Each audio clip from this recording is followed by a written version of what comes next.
What's up? This is That Dirty Spoon from the IWC, and this is my Wrestling Recap TNA Lockdown 2012 prediction show. First, I'd like to congratulate TNA for getting out of Orlando and going somewhere else.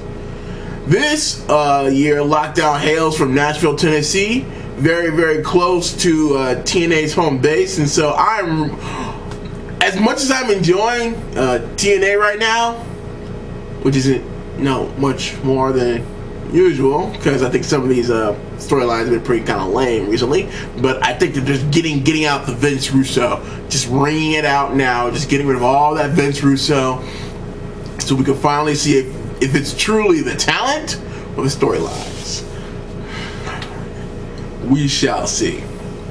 Anywho's, finally, TNA's having a pay-per-view, and it's not coming from Orlando. So I'm going to see a real crowd, some real stage presence, and a real stage presentation, and hopefully, this will actually feel like a pay-per-view, and not me paying to see an episode of Impact. However, let's get on to the matches. First up, after what happened at ODB and Eric Young's wedding, I'm going to predict that there'll be a bonus match, a TNA Women's Tag Team title match between the newly wedded ODB and Eric Young versus Sarita and Rosita. And I see Sarita and Rosita going down. Eric Young and ODB just got married in a steel cage. They're comfortable there. They're both a little crazy. I think that Sarita and Rosita will be losing in Nashville. ODB, EY retains. Yes. That's a bonus match. It actually hasn't been added to the card, but from all indications of last night's Impact and everything that I've seen online, it looks like that's going to be happening. Maybe it'll be the free intro match that they do sometimes. Maybe not. I don't know. But I'm telling you this, I think that those women's tag team belts will be defended on Sunday, and I think that Eric Young and ODB will retain. The first match that has actually been announced on the card, I think we will see Matt Morgan versus Crimson. This is the money match that I've been talking about for quite a while, ever since those two got together as a tag team. You could see a mile away this is where they were headed. We are here, these two big behemoths inside a steel cage. Let's see if the cage can hold them. But unfortunately, the undefeated one will remain undefeated. Crimson over Matt Morgan. TNA's put a lot into Crimson in his little undefeated streak. I say little because it is painfully obvious they're pettering this kid after Goldberg. But I just don't think they're doing a very good job of it. But hey, they're still going for it. So Crimson still undefeated. Crimson over Matt Morgan in the cage. Next match, the Motor City Machine Guns versus Samoa Joe and Magnus for the TNA Impact Tag Team Championships of the World.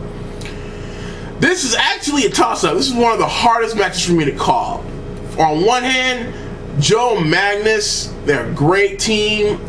They complement each other really well, and they are just doing phenomenal work in TNA. On the other hand, Motor City Machine Guns just got back together after a 1-year hiatus due to injury between both Alex Shelley and Chris Sabin. They're both healthy, they're both hungry, they're both extremely popular, and they're going to be in the cage, which is Alex Shelley and Chris Sabin's home away from home. It is really hard to say, but I'm going to go out on a limb here, and I'm going to say Joe and Magnus will retain the TNA Impact Tag Team Championships. I think that the Machine Guns will get it eventually, but I don't think they're going to get it on Sunday. Next match on the card, we've got the TNA Knockouts Championship. We've got Gail Kim and Velvet Sky. Velvet Sky was never given her proper rematch after she lost the belt to Gail Kim, so this has been the backstory of this particular match. And unfortunately for Velvet Sky, I think Gail Kim's probably going to retain. I say that in the fact that TNA tends to go with those stars that came from WWE and not necessarily homegrown talent. And it sucks for Velvet Sky because I really think she would make a great champion. But the way TNA is positioned right now, I think that Gail Kim will be retaining that TNA Knockouts belt, especially in the cage where, I'm not going to say hardcore rules, but hardcore rules inside the cage. And I think Gail Kim's just going to bring it harder to Velvet Sky. And Velvet Sky did get a pinfall over Gail Kim in a tag match on Impact on Thursday, so there's that. Anyway, moving on, Robbie E and Devon will fight for the TNA Television Championship in the cage. Okay, now, some of you might not know this was on the card. I didn't even know this was on the card because they haven't talked about it on TV for the past couple of weeks. At the last pay-per-view, if you remember, Devon came out of the crowd and like squished Robbie E, took his TV title in the cage. Unfortunately, Big Rob Terry is going to be locked on the outside, and Big Devon will hopefully lose, but unfortunately, I don't think it's going to happen. I think that Devon will retain the TNA Television Championship, and it will continue to languish in obscurity. And you know, that's pretty sad. I mean, I think Robbie E needs a strap. He needs something, you know, to help himself get over. He's a young guy. He's got a great upswing, whereas Devon does not have those things. But hey, who do I know? I'm just a fan. Next up, we've got Kurt Angle versus Jeff Hardy in the cage. The cage, the cage, the cage. Yes, Lockdown is an all-steel cage pay-per-view, so I'm going to say the cage. And I have said the cage several times because all the matches are in a steel cage. Which brings me to why I think Jeff Hardy is going to beat Kurt Angle. Kurt Angle is not 100%. For those of you who don't know, Kurt Angle was actually training for the Olympics and has torn his hamstring. And he's actually in recovery from that injury. So it is very likely that Jeff Hardy will probably beat Kurt Angle pretty bad in this match. And we won't see Kurt Angle for about, 2 to 3 weeks. Possibly a month. Depending on what the shooting schedule is for TNA. It's really weird. Well, it's not weird, it's just they shoot several episodes back to back and then put it on TV. So, 3 weeks to us is maybe a day of shooting for them. So, I don't know. Basically, here's what's going to happen. Angle is going to shoot for a power move, miss. Hardy's going to climb the top rope. No, that's not high enough. Go to the top of the cage. That's high enough. Swanton, senton, whatever. 1, 2, 3.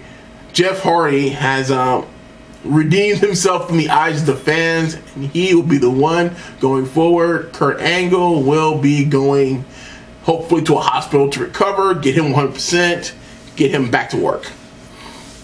Then we have this train wreck of a situation. Team Eric Bischoff versus Team Garrett Bischoff.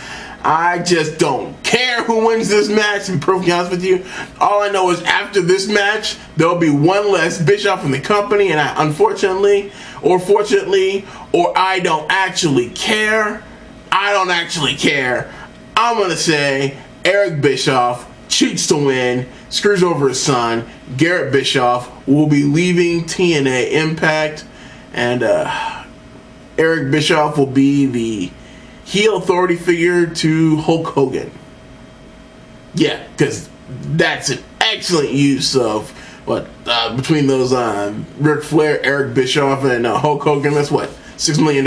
Yeah, you need that. Any whose house is what's this? On to our main event.